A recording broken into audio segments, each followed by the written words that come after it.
بسم اللہ الرحمن الرحیم ایاک نعبد و ایاک نستعین۔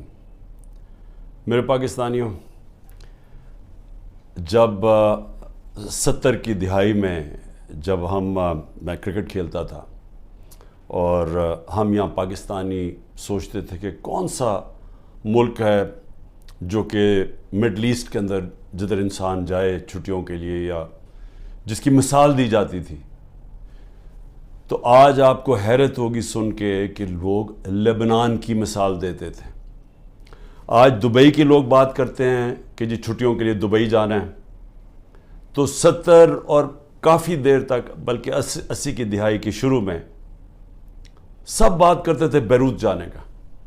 سب سے خوشحال علاقہ تھا، سارے مڈل ایسٹ سے، دبئی سے، یو اے ای سے، سعودی عربیہ سے سب لوگ بیروت کا سوچتے تھے کہ وہ ایک ایسی جگہ تھی جدھر لوگ جاتے تھے، خوشحالی تھی وہاں، ان کی جو سٹینڈرڈ آف لیونگ، ان کا جو پر کیپٹا انکم تھا، اوسط آمدنی، وہ سب سارے علاقے سے بہتر تھی۔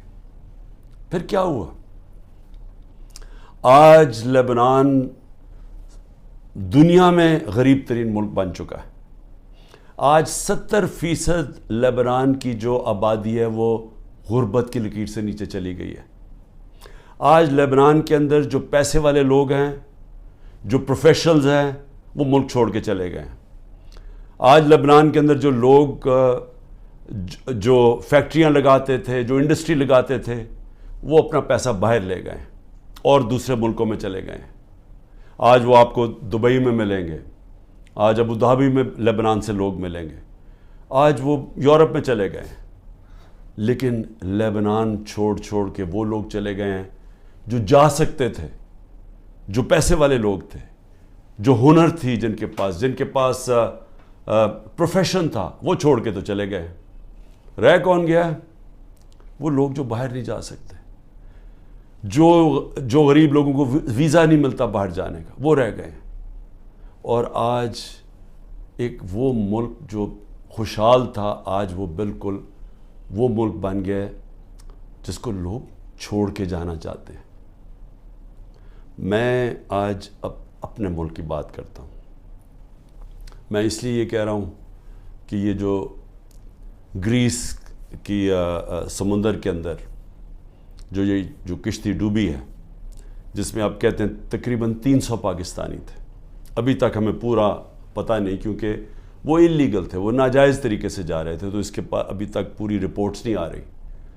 لیکن جو میں نے ابھی تک پڑھا وہ یہ کہ جو لوگ اس کشتی پہ تھے، ان سے مغربی اخباروں نے انٹرویو لیا، ان کے جو لوگ بچے تھے یا جنہوں نے وہاں سے جو یہ آزاد کشمیر سے کئی لوگ گئے ہوئے تھے، تو جب ان کے انٹرویو میں پوچھا گیا، انہوں نے کہا امید ہی ہم کچھ نہیں تھی، ہمیں امید ہی نہیں تھی کہ ہم اپنی زندگی بہتر کر سکتے ہیں۔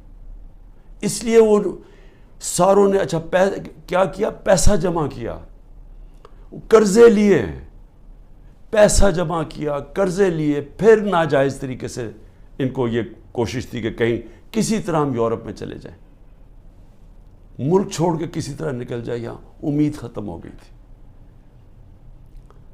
آج صرف جو یہ ہمارے غریب لوگ جن کے پاس اب بے روزگاری بڑھتی جا رہی ہے، آج صرف وہی نہیں، صرف چھوڑ کے جا رہے ہیں۔ ہمارے 10 لاکھ پروفیشنل ملک چھوڑ کے چلے گئے اور جا رہے ہیں۔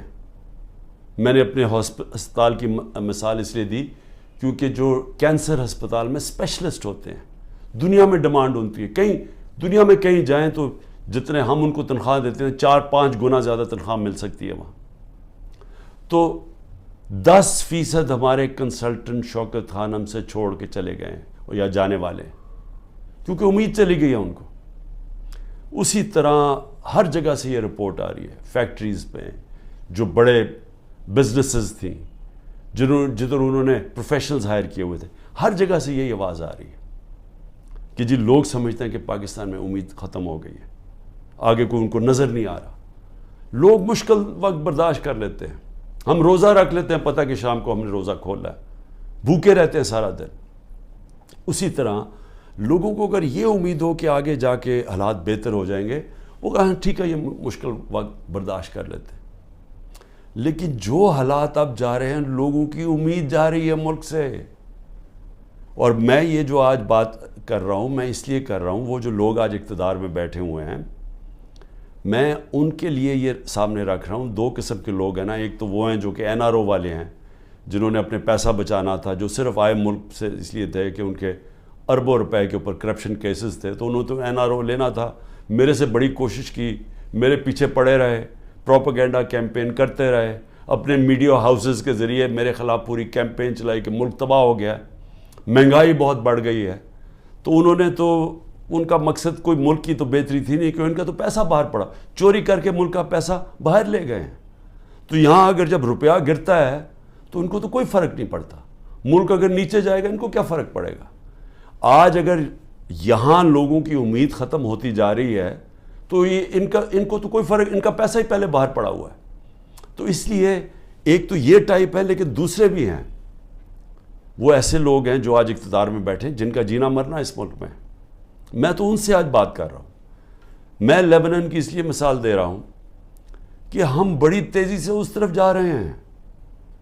ہم اس وقت اتنی تیزی سے وہاں جا رہے ہیں کیونکہ ملک کے اندر جو دولت بڑھتی ہے, جس کو ویلتھ کریشن کہتے ہیں, دولت میں جو اضافہ ہوتا ہے وہ تو سکڑ کے 6% سے جا کے نیچے چلا گیا ہے 0.2%, کئی کہتے ہیں اسے بھی نیچے چلا گیا.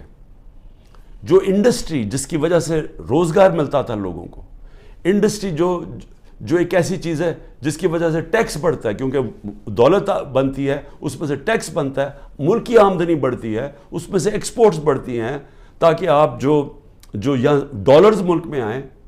وہ جو انڈسٹری تیزی سے بڑھ رہی تھی وہ انڈسٹری تو نیچے چلی گئی ہے.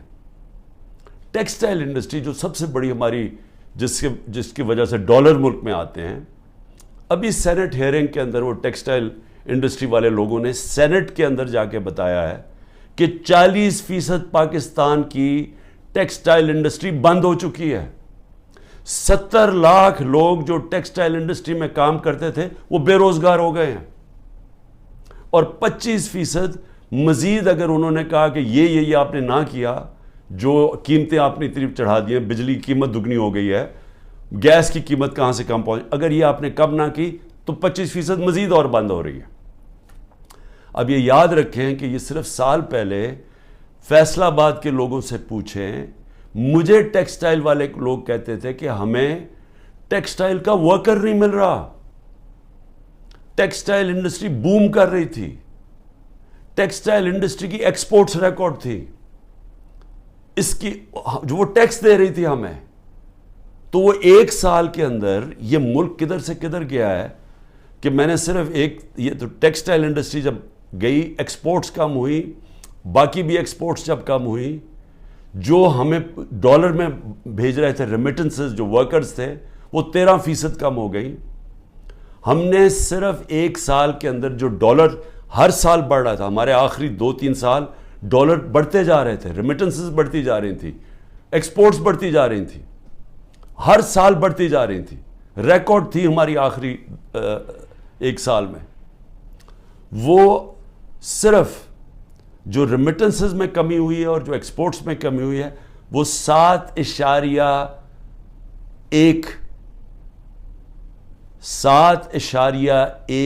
ارب ڈالر ہوا ہے. ہم IMF سے 7 ارب ڈالر کا قرضہ مانگ رہے ہیں, اتنا 1 سال کے اندر کمی آ گئی ہے ڈالرز کے اندر آنے میں.